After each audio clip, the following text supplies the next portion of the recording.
Have you ever just stopped and noticed how much we talk about identity these days? Things like caste, religion, nationalism. It feels like it's absolutely everywhere, and it's all gotten so loud. Well, today, we're going to dive into a really fascinating source that asks a simple but pretty profound question. Why? Why has identity become so loud, so central to our modern world? And the single idea right here, it's basically the key to unlocking this whole topic. The source argues that when we feel secure, in ourselves and our place in the world, our group identity is just a quiet part of who we are. But when that security vanishes, identity completely transforms. It becomes something else entirely, a form of protection, a suit of armor. So let's explore this idea. What if all this noise around identity isn't actually the problem? What if, as our source suggests, it's just a symptom, a big flashing signal of something much deeper happening just beneath the surface of society? Now, this is where it gets really interesting. It's all about the shift in purpose. See, these identity markers, they used to be mostly about belonging, about community. But the argument here is that they've now become substitutes for personal worth. People are clinging to their group identity because the individual paths to feeling valued just seem to be getting weaker and weaker. All right, so we've seen the symptom. Now let's get to the diagnosis. If this loud identity is the armor, what exactly is the threat it's supposed to be protecting us from? And this is absolutely crucial.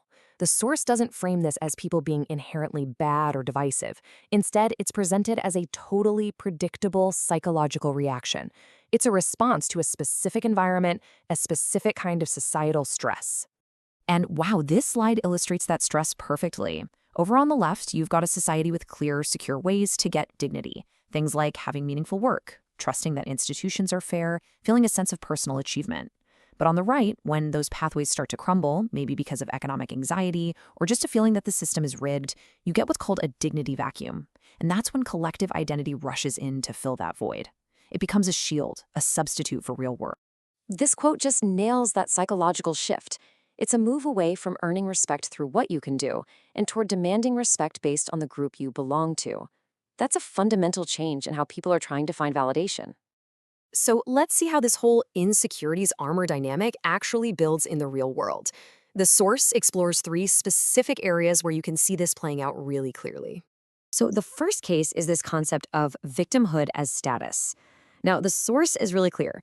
Historical injustice is absolutely real.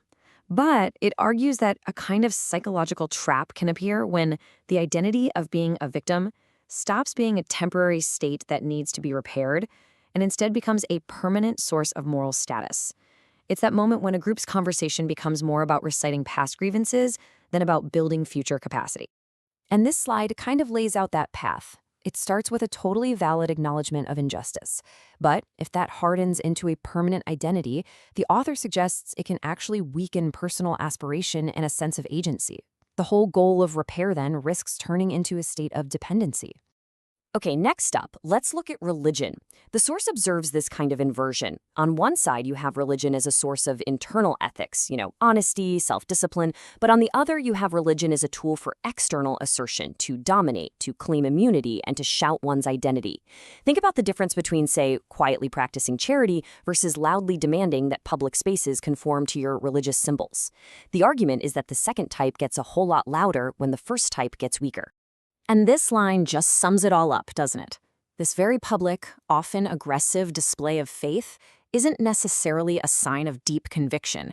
It can actually be a mask for a lack of personal or spiritual confidence. And the third case study is nationalism.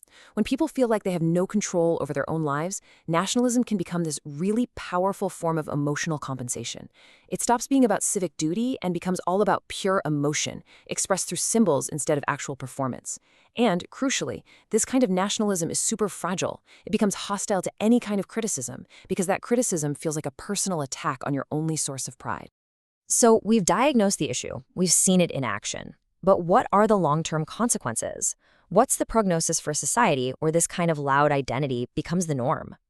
While the source argues that while it feels empowering in the moment, it comes at a really high cost. It can end up discouraging self-improvement, it fragments society into all these competing groups, and it distracts everyone from the real work of fixing broken institutions.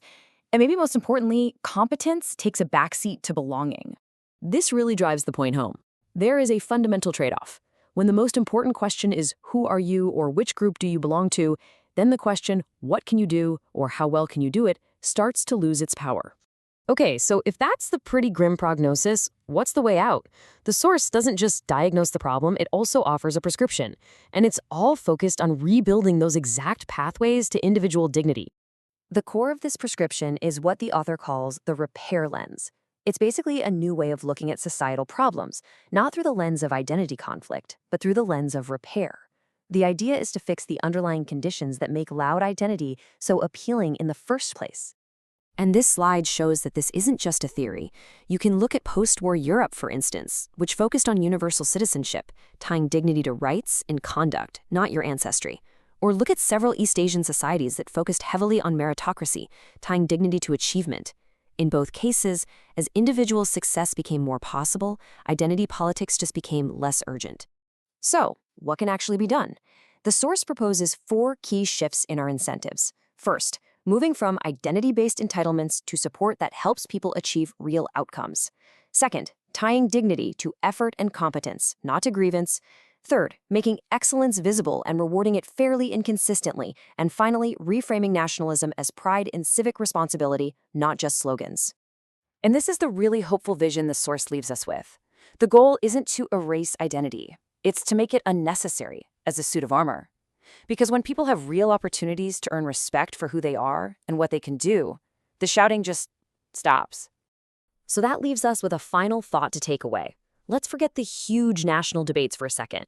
What does a real, tangible pathway to dignity through work, through fairness, or achievement, what does that look like right where you are, in your community?